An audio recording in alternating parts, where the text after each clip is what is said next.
Hello everyone. A couple of days ago, I was lucky to attend in person the awards ceremony for Fields Medal 2022.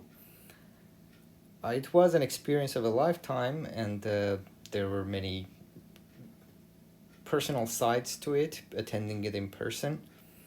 And I may make a couple other videos about the experience as well.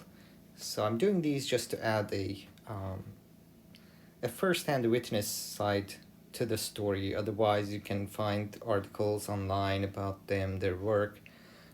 You can watch their 5 to 6 minute um, videos of themselves explaining the math they do in very simple words, and also talking a little bit about their family, maybe doing stuff with their kids. And there's always some funny twist to each video, which is also quite nice. And part of being in the award ceremony was when everyone laughed at those moments. When you watch these videos on your own, say from YouTube, you probably don't get to laugh out loud at certain moments. You don't even think that they are funny moments, but when a group of 200, 300 people are watching it together, and the wife of a mathematician says she knows some people who have been married to 3 mathematicians, then that becomes a moment at that time and place. But anyway, so a little bit background on what happened this year, which made it very special. Initially, this award ceremony was supposed to take place in Petersburg, Russia, but due to events that unfolded almost last minute, they decided to move it out of Russia, and Finland was the country that got accepted as the host for the year's event, and the event was on 5th and 6th of July in Helsinki.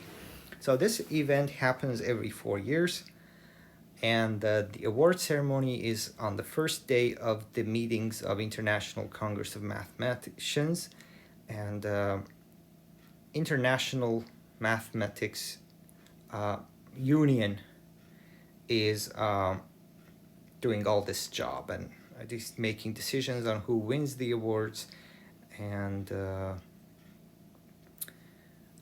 all other details. So it's not the only thing that IMU does. So I encourage you to go to their website and look around for what they do. So their mission is here to promote international cooperation in math, to support and assist the International Congress of Mathematicians, and to encourage and support other international mathematical activities considered likely to contribute to the development of mathematical science. So during the opening day of this maybe 2-week event, they hand out these awards.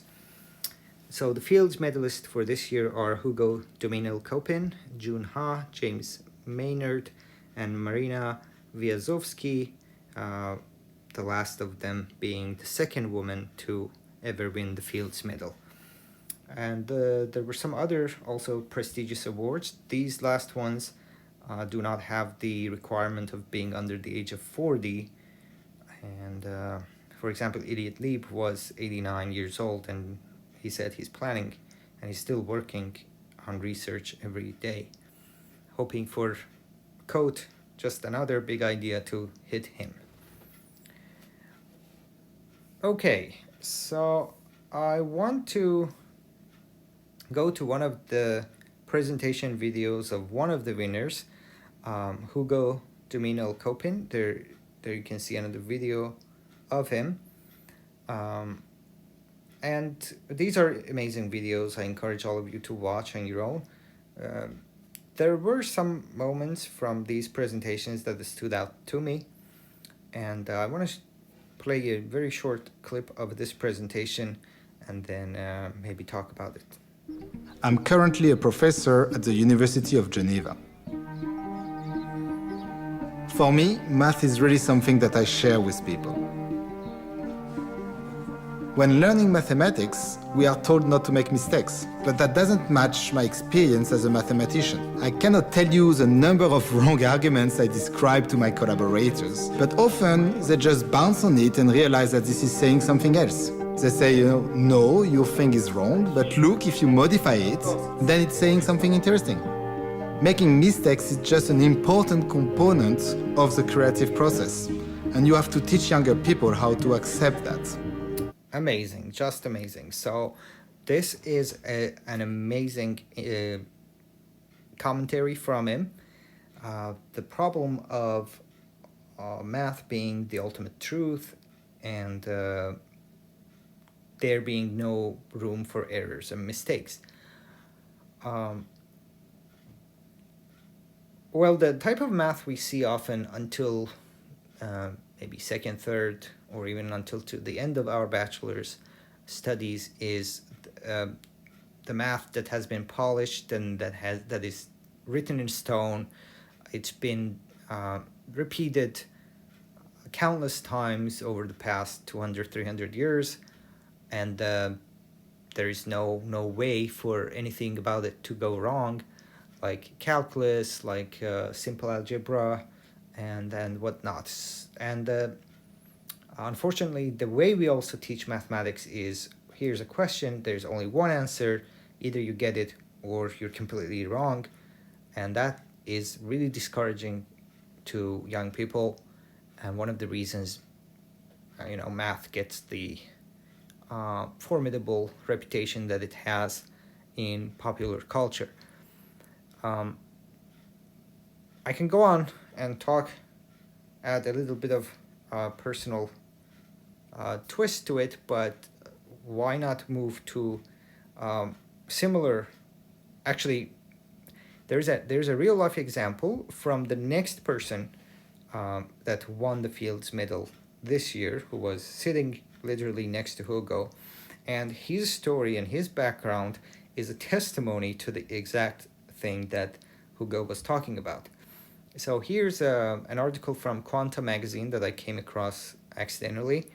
This Quanta magazine is one of the best in writing mathematics that is understandable to broader scientific community. You don't have to have a specialized background in mathematics to read their articles, and yet they do get deep into details of what the topic is, what special type of math is. So usually when there is some breakthroughs in mathematics, Quanta magazine has some article on them. So I think this won't be the only article about the Fields medalists of this year, but I picked this particular one because of the relevance to that remark about accepting mistakes in mathematics and accepting that you don't always have to be right. So he dropped out to become a poet, and now he's won a Fields Medal. So the article begins by going over his early childhood background, and then the dropout, that he wasn't doing really well in high school, not in undergrad either. And then comes the part where he meets a famed Japanese mathematician, Heisuke Hironaka, who himself won the Fields Medal in 1970. The second paragraph here reads, "But it wasn't just his professor's charm that attracted Todd that first day in class. It was also the math itself. Ostensibly, the course was an introduction to algebraic geometry, the study of solutions to algebraic equations and their geometric properties. Instead, Hironaka taught his own work in an area called singularity theory, which focuses on certain types of spaces." So there was a course titled Algebraic Geometry. This professor was supposed to teach that, but he didn't care much. He wanted to talk about things that he was doing and he found interesting. And Ha says, quote, "Basically, he lectured about what he thought about yesterday." So a very particular problem. The proofs weren't necessarily correct. What began as a 200 student class quickly dwindled. A few weeks later, only 5 students were left, Ha among them. Excuse me. So, for the first time, he witnessed research mathematics unfolding in real time.